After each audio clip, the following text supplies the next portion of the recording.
Gente, vamos dar início agora a um capítulo novo, né? Que é o capítulo de trabalho e energia, iniciando agora no vídeo 16, tá?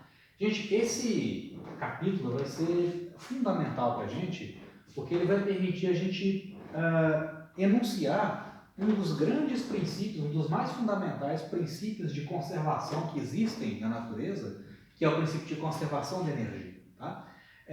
Bom, a gente sabe que o conceito de energia, né, ele muito provavelmente é o mais utilizado aí nas ciências da natureza, né? Na natureza a gente encontra diversas manifestações de energia, né? Ou seja, diversos tipos de energia que a gente encontra.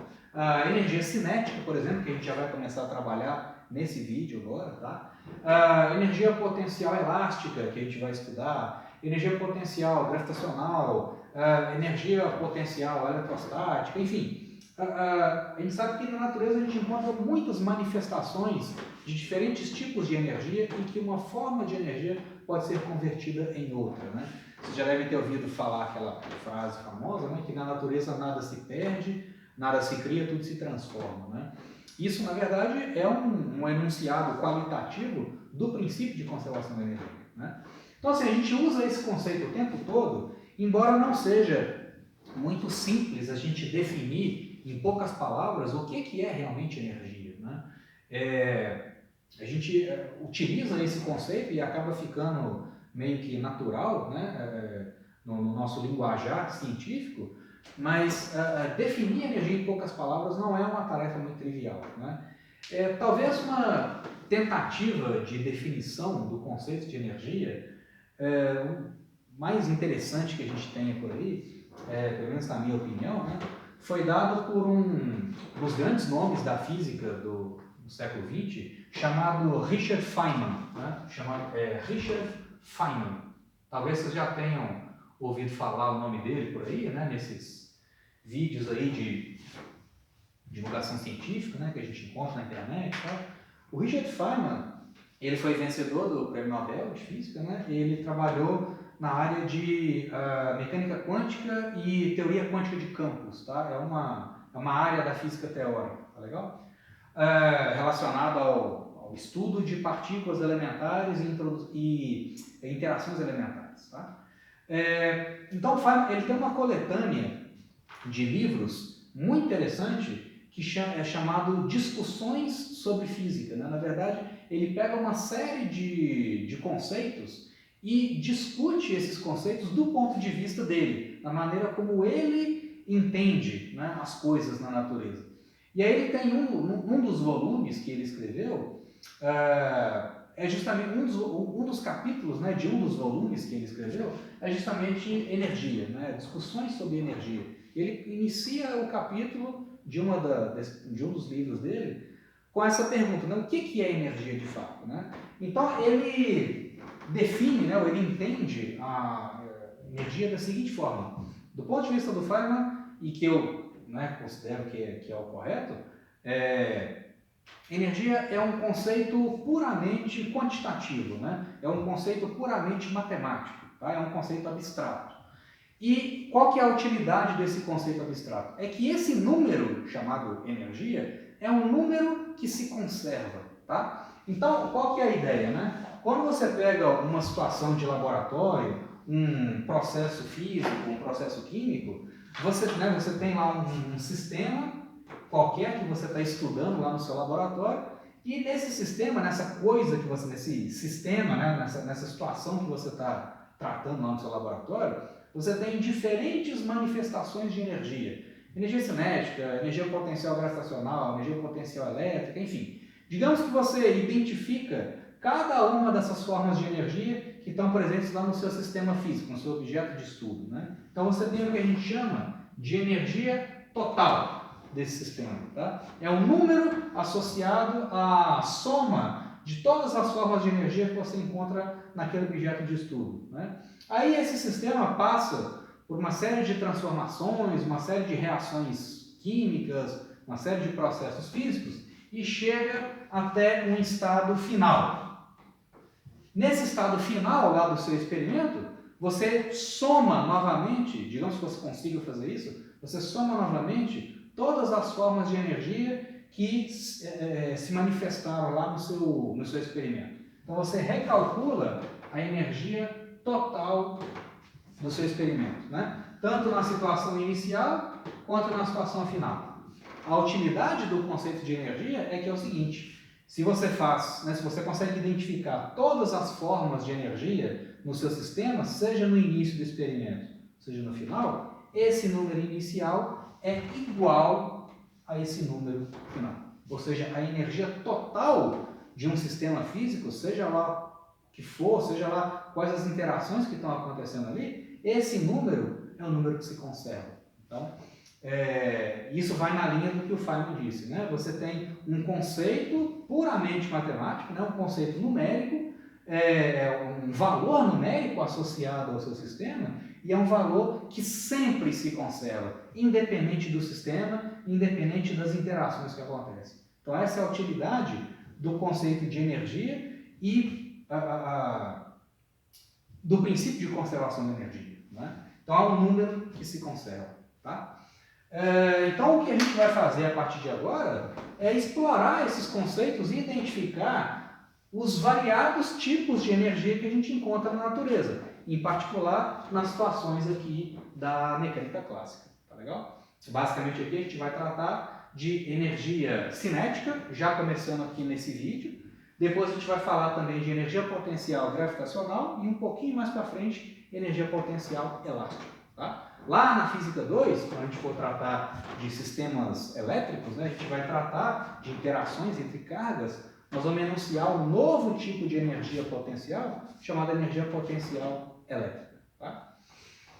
Então, assim, antes da gente entrar, né, nesses detalhes mais específicos, a gente precisa definir um outro conceito que vai ser fundamental aqui para o nosso estudo, que é o conceito de trabalho mecânico de uma força. Tá? Sempre que eu falo assim, gente, eu estou definindo uma grandeza, significa que eu estou realmente inventando uma grandeza, né? Eu estou inventando uma determinada operação, uma determinada grandeza, um determinado cálculo, que vai ser útil para mim mais para frente, tá? Então, inicialmente, a gente vai inventar uma grandeza física escalar, tá? Chamada trabalho, e depois a gente vai ver que essa grandeza física, trabalho, está relacionada com o movimento das coisas na natureza. Tá? Então vamos começar aqui. O que a gente entende como sendo o trabalho mecânico de uma força? Nesse início do estudo desse capítulo, a gente vai trabalhar com forças constantes. Tá? Mais para frente a gente vai trabalhar com forças variáveis. Tá bom? Então suponha que você tem uma caixa que está sendo puxada por uma força F constante em cima dessa superfície horizontal, sem atrito. Tá? Só para simplificar aqui o nosso tratamento inicialmente. Então você tem aqui uma força constante, tanto em módulo quanto em direção, né? O vetor força é constante, ele faz o tempo todo um ângulo θ com a horizontal, e esse ΔS é o deslocamento do ponto de aplicação da força. Né? Então você tem aqui o ponto de aplicação da força F sobre o corpo, você tem o ponto de aplicação aqui, e esse ponto se desloca de uma certa quantidade de ΔS. Né? ΔS, então, vetor de deslocamento. O que a gente define como sendo o trabalho mecânico dessa força? A gente representa essa grandeza por uma letra W, né, que vem de work. Né? Alguns livros usam outras letras, né? Tem livros que usam T maiúsculo, tem outros livros que usam o tau, né, uma letra grega, tau, para representar o trabalho. Mas o Halliday utiliza work, né? E é mais usual a gente utilizar W para trabalho. Tá? Porque T grande pode significar período de rotação, como a gente viu no capítulo anterior de movimento circular. Né? Pode ser também tensão numa corda. E o tau a gente normalmente utiliza para torque de uma força. Né? Então é interessante a gente utilizar o W para work, tá? Para trabalho. Então a gente define essa grandeza W como sendo simplesmente o produto do módulo da força que você está fazendo, vezes o módulo do deslocamento do ponto de aplicação da força, vezes o cosseno do ângulo entre a força e o deslocamento. Né? Então você tem esse ângulo θ aqui, o cosseno desse ângulo é o que entra aqui na expressão. A gente pode escrever isso aqui de uma forma mais compacta, como sendo F escalar ΔS, né? O produto escalar da força F com o vetor de deslocamento. Né? O que é o produto escalar? Módulo de um vetor, módulo do outro vetor, cosseno do ângulo entre eles. Né? Lembra lá no capítulo de quando a gente estava fazendo revisão de vetores, né? Lá no início do curso, eu falei com vocês que uma das utilidades do conceito de produto escalar é no cálculo do trabalho de uma força, que tem a ver com energia, né? E transformações de energia. Tá? Então é isso aqui, né? O work, né? O trabalho, é F escalar ΔS. Tá? Aqui a gente está trabalhando com forças constantes. Tá bom? E qual que é a unidade dessa grandeza que eu estou inventando? Né? Unidade de W é a unidade de força, que é Newton, unidade de deslocamento, né? Que é metros, né? No sistema internacional. Newton vezes metro te dá o nome de Joule. Tá? Simplesmente J maiúsculo, né? Que significa Joule. Tá? Então, a unidade tanto de trabalho quanto de energia, como a gente já vai ver. Tá? Por que essa definição aqui é interessante, pessoal? Porque a gente já vai ver na sequência que essa grandeza, o trabalho, ela está relacionada com a variação do movimento de um corpo. Tá? Vamos pegar aqui alguns casos particulares. Tá? Para θ igual a 0 graus, θ igual a 180 e θ igual a 90. Tá? Antes de seguir adiante aqui, pessoal, na discussão, eu preparei uns slides no PowerPoint, uns slides bem simples, né, bem ilustrativos, explorando o conceito de trabalho e trabalhando com esses casos especiais que eu vou descrever aqui agora. Tá? Então, assim, nesse momento vocês dão um pause aí no vídeo, né, interrompe aí o vídeo, aí acessa o PowerPoint que eu vou disponibilizar para vocês, né, já vou disponibilizar para vocês lá no sistema, no SIGA, tá? Então é um PowerPoint bem curtinho, bem simples, tem uns 4, 5 slides só. E aí depois, se vocês assistirem a apresentação, vocês voltam para cá. Tá legal? Então, basicamente assim, o que está aqui é o que está lá também. Só que lá com as ilustrações um pouco melhores. Tá legal? Então, terminou de assistir o PowerPoint, gente, terminou de acessar o PowerPoint, vocês voltem para cá. Tá legal? Então, quais que são casos, situações especiais, né, de trabalho? Vamos supor que o ângulo entre a força F e o vetor de deslocamento, ΔS, seja 0 graus. Tá? Então, nesse caso, eu estou fazendo uma força no mesmo sentido do movimento. Né? Então, como é que fica a expressão do trabalho? Vai ser simplesmente módulo da força F vezes o módulo do deslocamento. Né? Porque o cosseno de 0 é 1. Então, repara que nesse caso, né, para θ igual a 0, o produto, né, o trabalho mecânico da força é um número positivo. E o que está acontecendo nesse caso, gente? Se eu estou fazendo uma força a favor do movimento, eu estou produzindo uma aceleração nesse corpo. Eu estou favorecendo o movimento desse corpo. Nessa situação aqui, nesse caso especial, de força a favor do deslocamento, o corpo está ganhando velocidade. Então, o trabalho que eu estou aplicando favorece o movimento. Né? Porque a força aplicada favorece o movimento.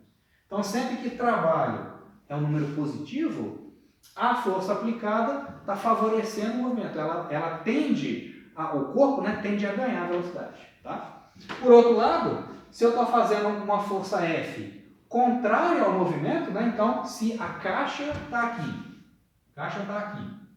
o ΔS, ou seja, a caixa está deslocando para a direita, mas eu estou fazendo uma força no sentido contrário do deslocamento, se a caixa está caminhando para lá e eu estou fazendo uma força contrária, eu estou freando o movimento dessa caixa. Né? Então, eu estou desfavorecendo o movimento dela. Então, se eu tenho θ igual a 180 graus, por exemplo, né? 180 graus entre a força F e o deslocamento, como é que fica o trabalho? Módulo da força, módulo do deslocamento, cosseno de 180. Cosseno de 180 é menos 1. Então, isso vai me dar um trabalho negativo.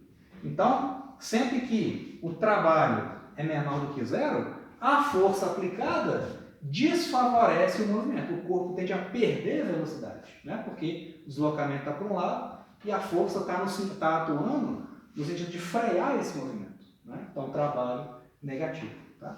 E no caso, um outro caso particular, quando θ é igual a 90 graus, então você tem o deslocamento do corpo para a direita e eu estou fazendo uma força vertical para cima. Uma força F vertical para cima.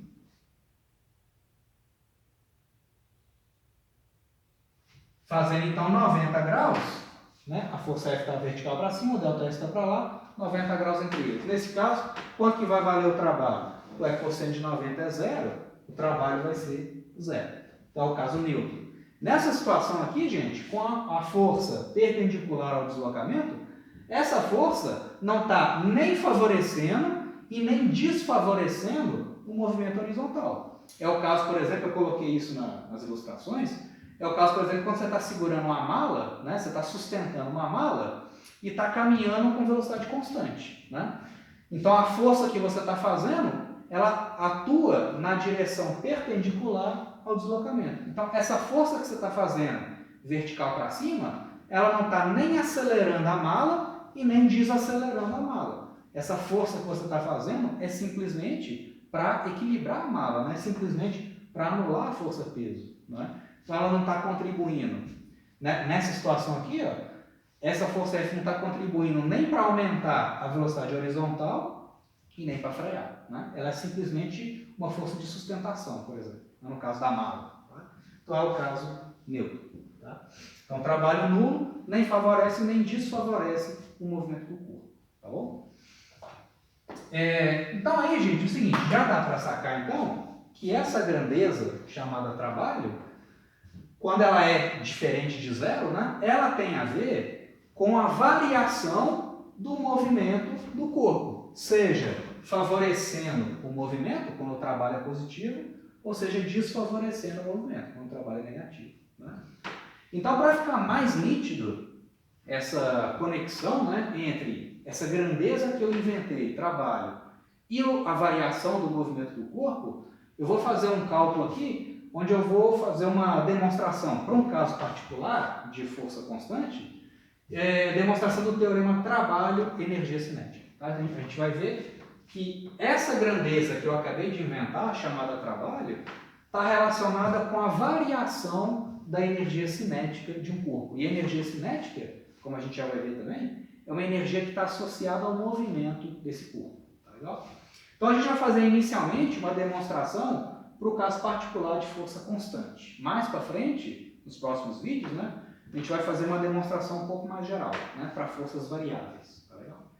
Então vamos pegar aqui a situação mais simples possível. Você tem uma caixinha de massa M, tá, que está colocada numa superfície horizontal sem atrito, e essa caixinha está sendo puxada para a direita, ela está se movimentando para lá, e está sendo puxada para a direita por uma força F constante. Né? Então aqui o ΔS é o deslocamento do ponto de aplicação da força. Tá? Então vamos fazer umas contas aqui. Ó.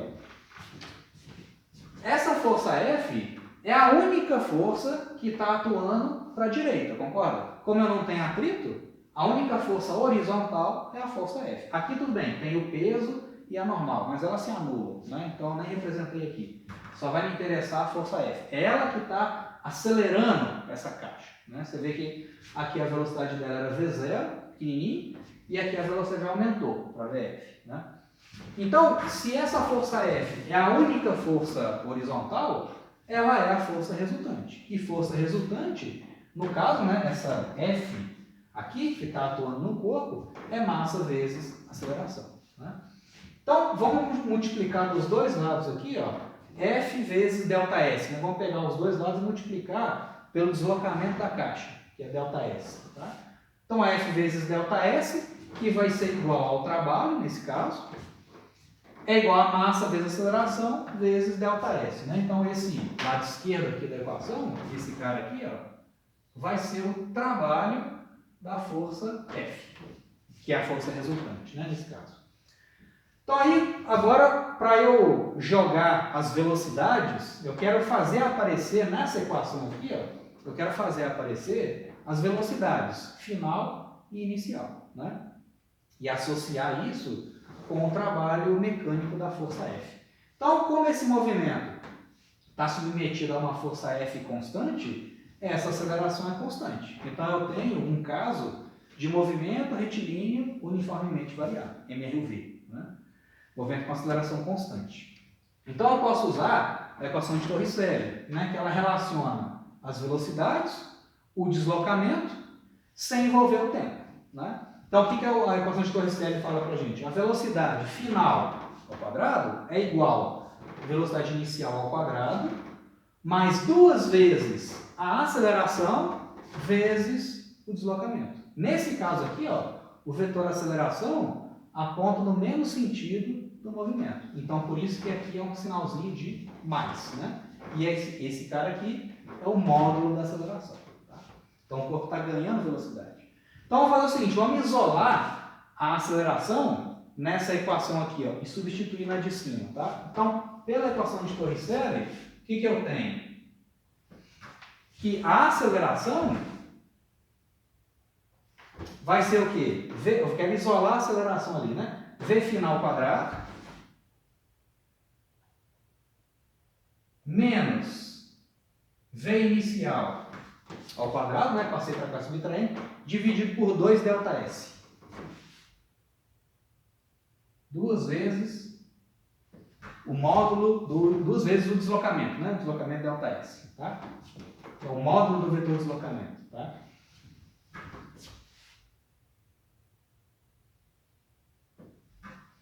Então pronto, vamos pegar essa expressão aqui da aceleração. Então vamos pegar essa expressão da aceleração e substituir aqui em cima. Então isso vai me dar o seguinte, isso implica que força F vezes ΔS, que é o deslocamento, isso aqui é o trabalho da força F, que é igual massa vezes ΔS, que já está lá, vezes a aceleração. No lugar da aceleração, vou botar essa coisa toda aqui, né? V final quadrado menos V0 quadrado sobre 2 ΔS. Então, isso vai me dar o seguinte, ó, isso implica que você vai poder cortar aqui esses ΔS, né? Então, eu acho que o trabalho da força resultante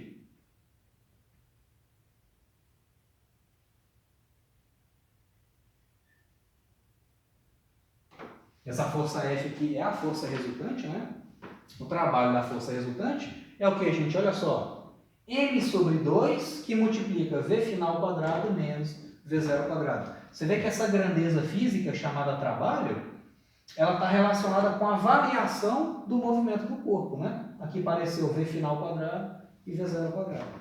Então, o trabalho da força resultante é igual meio, abrir esse parênteses aqui, né? Vai ficar meio de massa do corpo vezes velocidade final ao quadrado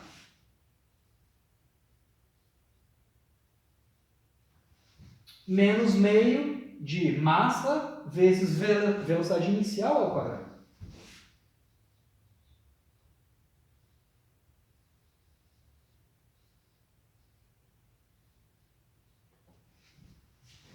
Então, de novo, né? Essa grandeza física chamada trabalho, que é a que eu defini aqui no início, está relacionada com a variação do movimento do corpo, né? E mais do que isso, gente, essa grandeza, meio de massa vezes velocidade ao quadrado, a gente dá um nome para essa grandeza. Essa é a energia cinética, né? Então, é uma grandeza que depende do movimento do corpo e da inércia dele, tá? Então, meio de mv final ao quadrado é a energia cinética final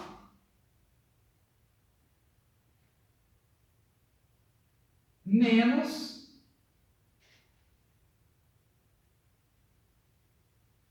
energia cinética inicial. Ou seja, o trabalho da força resultante é igual à variação da energia cinética. Tá? Na verdade, eu coloquei ali energia cinética final, né? Na verdade, o símbolo que a gente utiliza para a energia cinética, na verdade, é um K. Né? É o K que vem de kinetics.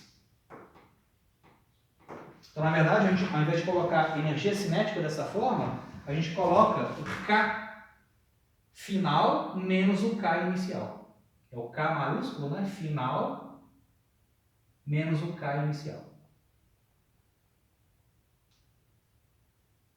Ou seja, o trabalho da força resultante é igual à variação da energia cinética do corpo.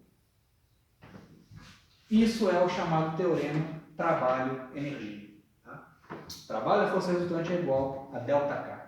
A gente fez essa demonstração para, no caso particular, né, de força atuando sempre ao longo do eixo X, né, e constante, mas a gente já vai ver na sequência, né, das próximas aulas que esse resultado é absolutamente geral. O trabalho da força resultante é igual ao ganho, né, ou é igual à variação da energia cinética do corpo. Se o trabalho for positivo, então o corpo vai ganhar energia cinética. Né? Se o trabalho da força resultante for negativo, o corpo vai perder energia cinética, ele vai frear.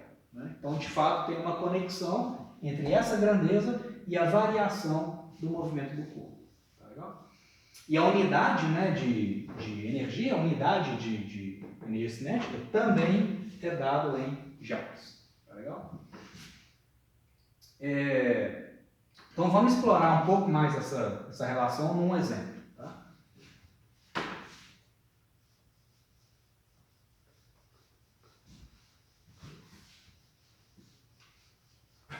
Então, aqui também, gente, só chamando a atenção, né, antes de passar adiante, olha só como é que a gente já começa a ter uma ideia do princípio de conservação da energia. O que está acontecendo aqui, gente? Eu estou com uma caixa aqui horizontal, né, colocada na superfície horizontal, e estou puxando essa caixa e realizando um trabalho sobre ela. Né? Então, o que está acontecendo? À medida que eu estou puxando essa caixa, ela está ganhando energia. Né? Usando aquilo que a gente falou lá no início da aula, né, que a energia sempre se transforma de um tipo em outro, olha só como é que as coisas são interessantes. Né? Quando eu faço um trabalho sobre uma caixa, né, um corpo qualquer que eu estou puxando, eu estou gastando energia interna do meu corpo e fornecendo energia cinética para aquele corpo através da realização de um trabalho. Então, aquela energia cinética, a energia cinética que está sendo adquirida por esse corpo aqui, ó, ela não vem de graça. Ela vem da energia interna do corpo, lá da pessoa que está puxando essa caixa. Ou se for um motor, por exemplo, né, um motor que está amarrado nesse bloco, está puxando esse bloco, qual que é a fonte de energia do meu sistema? É a rede elétrica lá onde o motor está ligado. Né? Então você tem uma transformação de energia elétrica em energia cinética, né? Através da realização de um trabalho. Então o trabalho mecânico ele faz essa mediação entre a fonte de energia e o corpo que está sendo deslocado. Né? Então nesse caso essa caixa ganha energia cinética às custas de um agente externo. E esse agente externo tem que fazer um trabalho para acontecer essa conversão de energia. Tá legal? Então aqui, com essa equação, esse teorema trabalho-energia cinética, a gente já começa a ter uma noção do princípio de conservação de energia. É uma coisa absolutamente geral aí na natureza. Tá? Então vamos só fazer uma aplicação daquela equação num sistema que a gente conhece muito bem, que é o caso da queda livre de um corpo. Tá? Ou seja, movimento sob a ação da gravidade. Tá? Vamos ver que essa relação ali é válida.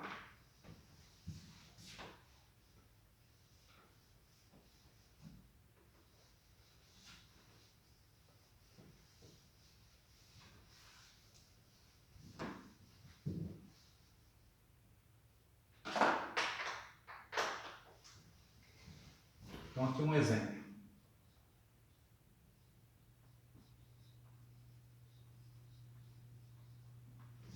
Queda livre.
Gente, então vamos supor uma situação aqui bem simples mesmo, né? E aplicar o princípio de, aplicar o teorema trabalho-energia, tá? Então você tem simplesmente um movimento de queda livre, né? Você tem lá uma partícula de massa m, inicialmente ela está com a velocidade nula e ela vai ser abandonada sob a ação da gravidade. Não tem atrito com o ar, né? Nessa situação ali não, tá? Um movimento de queda livre. Movimento apenas sob a ação da gravidade, tá? E eu quero achar a velocidade final que essa partícula vai ter imediatamente antes dela bater no chão, tá? Inicialmente ela está a uma certa altura h em relação ao Sol, tá? Primeiro vamos resolver esse problema usando a equação de Torricelli, né? Usando coisas que a gente viu lá no estudo do movimento de queda livre, tá? Então você tem aqui a gravidade para baixo, né? Lembrando, gravidade, como eu orientei o meu eixo y para cima, então a gravidade vai ser g, o módulo dela, né? Aproximadamente 10 metros por segundo ao quadrado, na direção menos j. Direção menos j, né? O j é esse vetor unitário aqui, ó.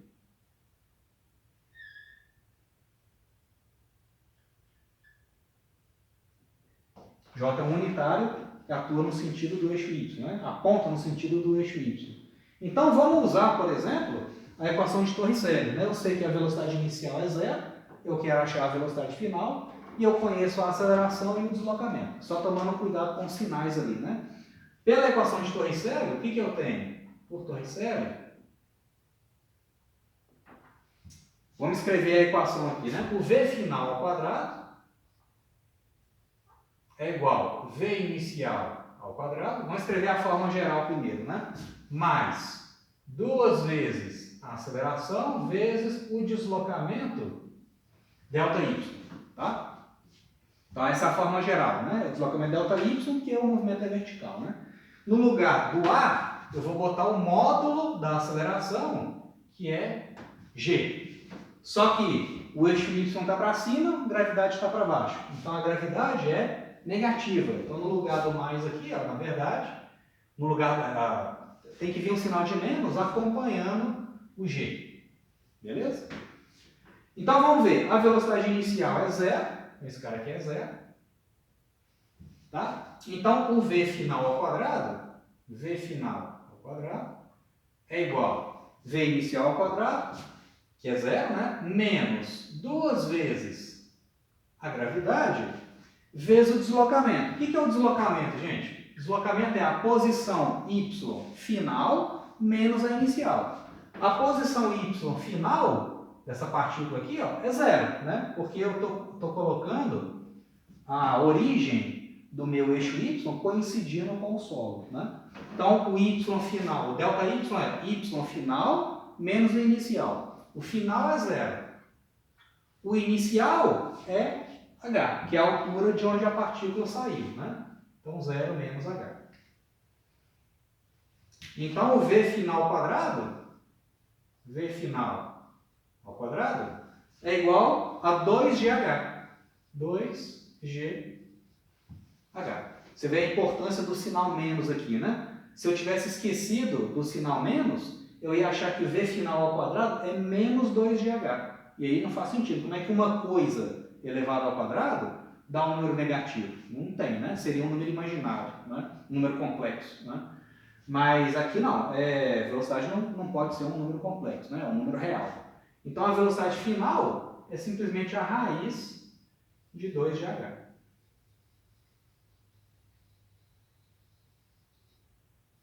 Então, uma aplicação simples da equação de Torricelli, né? Agora eu quero chegar no mesmo valor usando o teorema trabalho-energia. Então vamos ver aqui como é que faz, como é que fica agora, né? Então agora, pelo teorema trabalho-energia. Teorema trabalho-energia cinética, né? Trabalho-energia cinética.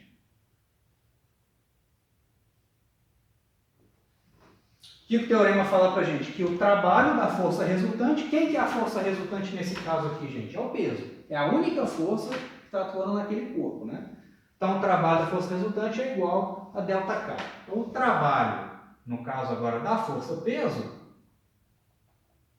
o trabalho é No caso, a força-peso é constante, né? Então força, módulo da força, módulo do deslocamento, vezes cosseno do ângulo entre a força e o deslocamento. No caso, o deslocamento é para baixo, né? A partícula está descendo aqui, ó.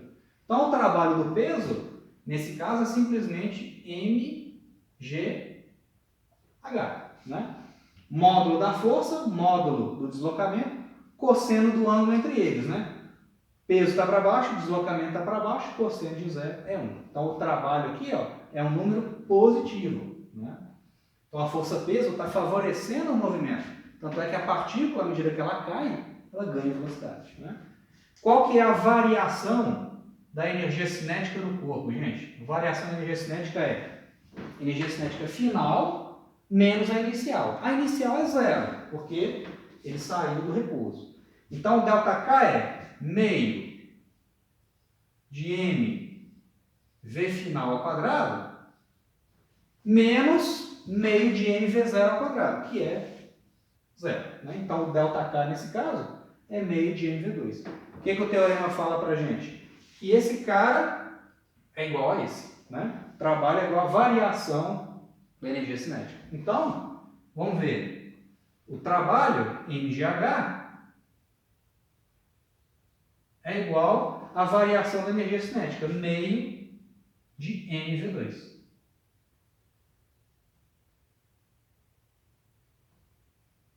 Então, como é que fica a expressão da velocidade final? Vai cortar aqui a massa, né?